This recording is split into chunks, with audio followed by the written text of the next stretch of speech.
औज़ु बिल्लाहि मिनश शैतानिर रजीम, बिस्मिल्लाहिर रहमानिर रहीम। कुरान का 8वां सूरा अल अनफाल माने माल गनीमत। ऐ पैगंबर, लोग तुमसे माल गनीमत के बारे में पूछते हैं। कह दो कि माल गनीमत के बारे में फैसले का इख्तियार अल्लाह और रसूल को हासिल है, लिहाजा तुम अल्लाह से डरो और आपस के ताल्लुकात दुरुस्त कर लो और अल्लाह और उसके रसूल की इताअत करो अगर तुम वाकई मोमिन हो। मोमिन तो वो लोग हैं कि जब उनके सामने अल्लाह का जिक्र होता है तो उनके दिल डर जाते हैं, और जब उनके सामने उसकी आयतें पढ़ी जाती हैं तो वो आयतें उनके ईमान को और तरक्की देती है और वो अपने परवरदिगार पर भरोसा करते हैं, जो नमाज कायम करते हैं और हमने उनको जो रिस्क दिया है उसमें से अल्लाह के रास्ते में खर्च करते हैं। यही लोग हैं जो हकीकत में मोमिन हैं। इनके लिए इनके रब के पास बड़े दर्जे हैं, मगफिरत है और बाइज्जत रिस्क है। माल गनीमत की तकसीम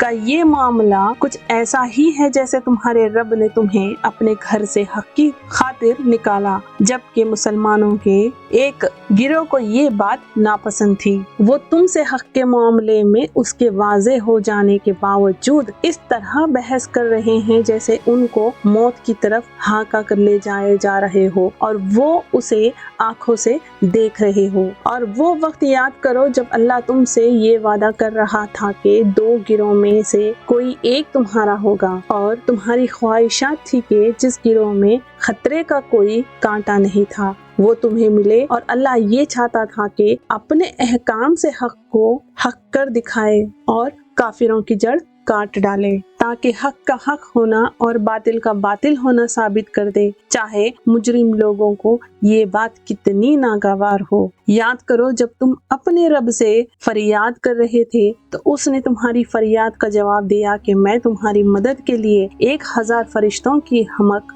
भेजने वाला हूँ जो लगातार आएंगे। और ये वादा अल्लाह ने किसी और वजह से नहीं बल्कि सिर्फ इसलिए किया कि वो खुशखबरी बने और ताकि तुम्हारे दिलों को इत्मीनान हासिल हो, वरना मदद किसी और के पास से नहीं सिर्फ अल्लाह के पास से ही आती है। यकीनन अल्लाह इख्तिदार का भी मालिक है, हिकमत का भी मालिक। याद करो जब तुम पर से घबराहट दूर करने के लिए वो अपने हुक्म से तुम पर गुनोदगी तारी कर रहा था और तुम पर आसमान से पानी बरसा रहा था ताकि उसके जरिए तुम्हें पाक करे, तुमसे शयातीन की गंदगी दूर करे, तुम्हारे दिलों की दराज बढ़ाए और उसके जरिए तुम्हारे पाँव अच्छी तरह जमा दे। वो वक्त जब तुम्हारा रब फरिश्तों को वही के जरिए हुक्म दे रहा था कि मैं तुम्हारे साथ हूँ, अब तुम मोमिन के कदम जमाओ, मैं काफिरों के दिलों में रोब तारी कर दूंगा, फिर तुम गर्दनों के ऊपर वार करो और उनकी उंगलियों के हर जोड़ पर ज़रब लगाओ। ये इसलिए कि उन्होंने अल्लाह और उसके रसूल से दुश्मनी मोल ली है, और अगर कोई शख्स अल्लाह और उसके रसूल से दुश्मनी मोल लेता है तो यकीनन अल्लाह का आज़ाब बड़ा सख्त है। ये सब तो अब चख लो। इसके अलावा हकीकत ये है कि काफिरों के लिए असल आज़ाब दोज़ख का है। ऐ ईमान वालो, जब काफिरों से तुम्हारा आमना सामना हो जाए जबकि वो चढ़ाई करके आ रहे हो तो उनको पीठ मत दिखाओ। और अगर कोई शख्स किसी जंगी चाल की वजह से ऐसा कर रहा हो या अपनी किसी जमात से जा मिलना चाहता हो उसकी बात तो और है, मगर उसके सिवा जो शख्स ऐसा दिन अपनी पीठ फेरेगा तो वो अल्लाह की तरफ से गजब लेकर लौटेगा और उसका ठिकाना जहन्नुम होगा और वो बहुत बुरा ठिकाना है। चुनंचे मुसलमानों, हकीकत में तुमने उन काफिरों को कत्ल नहीं किया था बल्कि उन्हें अल्लाह ने कत्ल किया था। और ए पैगंबर, जब तुमने उन पर मिट्टी फेंकी तो वो तुमने नहीं बल्कि अल्लाह ने फेंकी थी, और तुम्हारे हाथों ये काम इसलिए कराया था ताकि उसके जरिए अल्लाह मोमिनों को बेहतरीन अजर अता करे। बेशक अल्लाह हर बातों को सुनने वाला, हर चीज को जानने वाला है। ये सब कुछ तो अपनी जगह, इसके अलावा ये बात भी थी कि अल्लाह को काफिरों की हर साजिश को कमजोर करना था। ऐ काफिरों, अगर तुम फैसला चाहते हो तो लो, अब फैसला तुम्हारे सामने आ गया। अब अगर तुम बाज आ जाओ तो ये तुम्हारे लिए बेहतर होगा, और अगर तुम फिर वही काम करोगे जो अब तक करते रहे हो तो हम भी फिर वही काम करेंगे जो अब किया है, और तुम्हारा जट्टा तुम्हारे कुछ काम नहीं आएगा, चाहे वो कितना ज्यादा हो। और याद रखो कि अल्लाह मोमिनों के साथ है। ऐ ईमान वालों, अल्लाह और उसके रसूल की ताबेदारी करो और इस ताबेदारी से मुंह न मोड़ो जबकि तुम अल्लाह और उस रसूल के अहकाम सुन रहे हो। और उन लोगों की तरह ना हो जाना जो कहते हैं तो है कि हमने सुन लिया मगर वो हकीकत में सुनते नहीं हैं। यकीन रखो कि अल्लाह के नजदीक बदतरीन जानवर वो बहरे गूंगे लोग हैं जो अक्ल से काम नहीं लेते, और अगर अल्लाह के इल्म में उनके अंदर कोई भलाई होती तो वो उनको सुनने की तौफीक देते, लेकिन अब जबकि उनमें भलाई नहीं है, अगर उनको सुनने की तौफीक दे भी दे तो वो मुंह मोड़ कर भाग जाएंगे। ऐ ईमान वालों, अल्लाह और रसूल की दावत कबूल करो जब रसूल तुम्हें उस बात की तरफ बुलाए जो तुम्हें जिंदगी बख्शने वाली है, और ये बात जान रखो कि अल्लाह इंसान और उसके दिल के दरमियान आद बन जाता है, और ये कि तुम सबको उसकी तरफ इकट्ठा करके ले जाया जाएगा।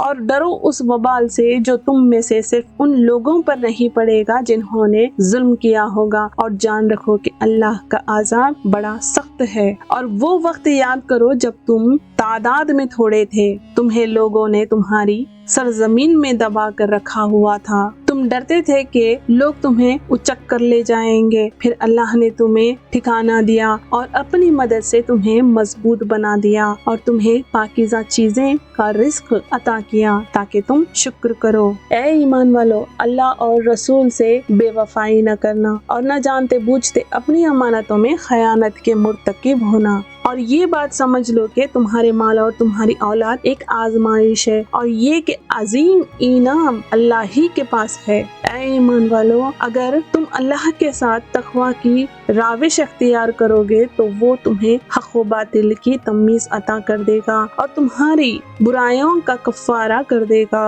और तुम्हें मग़फ़िरत से नवाजेगा, और अल्लाह फजल अजीम का मालिक है। और ऐ पैगंबर, वो वक्त याद करो जब काफिर लोग तुम्हारे खिलाफ मंसूबे बना रहे थे कि तुम्हें गिरफ्तार कर ले या तुम्हें कत्ल कर दे या तुम्हें वतन से निकाल दे। वो अपने मंसूबे बना रहे थे और अल्लाह अपने मंसूबे बना रहा था, और अल्लाह सबसे बेहतर मंसूबा बनाने वाला है। और जब उनके सामने हमारी आयतों की तिलावत की जाती है तो ये कहते हैं कि बस हमने सुन लिया, अगर हम चाहें तो इस जैसी बातें हम भी कह लें। ये कुरान और कुछ नहीं, सिर्फ पिछले लोगों के अफसाने हैं। और एक वक्त वो था जब इन्होंने कहा था कि या अल्लाह, अगर ये कुरान ही वो हक है तो तेरी तरफ से आया है तो हम पर आसमान से पत्थरों की बारिश बरसा दे या हम पर कोई और तकलीफ दे, आजाब डाल दे। और ऐ पैगंबर, अल्लाह ऐसा नहीं है कि इनको इस हालात में आजाब दे जब तुम इनके दरमियान मौजूद हो, और अल्लाह इस हालात में भी इनको आजाब देने वाला नहीं है जब वो इस्तग़फ़ार करते हो। और भला इनमें क्या खूबी है कि अल्लाह इनको आजाब न दे जबकि वो लोगों को मस्जिद हराम से रोकते हैं, हालांकि वो उसके मुतवल्ली नहीं हैं। मुत्तक़ी लोगों के सिवा किसी किस्म के लोग उसके मुतवल्ली नहीं हो सकते, लेकिन उनमें से अक्सर लोग इस बात को नहीं जानते। और बैतुल्लाह के पास उनकी नमाज सीटियां बजाने और थालियां पीटने के सिवा कुछ भी नहीं। लिहाजा ऐ काफिरों, जो काफिराना बातें तुम करते रहे हो उनकी वजह से अब आजाब का मजा चखो। जिन लोगों ने कुफ्र अपना लिया है वो अपने माल की काम के लिए खर्च कर रहे हैं कि लोगों को अल्लाह के रास्ते से रोके। नतीजा ये होगा कि ये लोग खर्च तो करेंगे मगर फिर ये सब कुछ इनके लिए हसरत का सबब बन जाएगा और आखिरकार ये मगलूब पस्त हो जाएंगे और आखिरत में इन काफिर लोगों को जहन्नुम की तरफ इकट्ठा कर लिया जाएगा ताकि अल्लाह नापाक लोगों को पाक लोगों से अलग कर दे और एक नापाक को दूसरे नापाक पर रख कर सबका एक ढेर बनाए और उस ढेर को जहन्नुम में डाल दे। यही लोग हैं जो सरासर खसारे में हैं।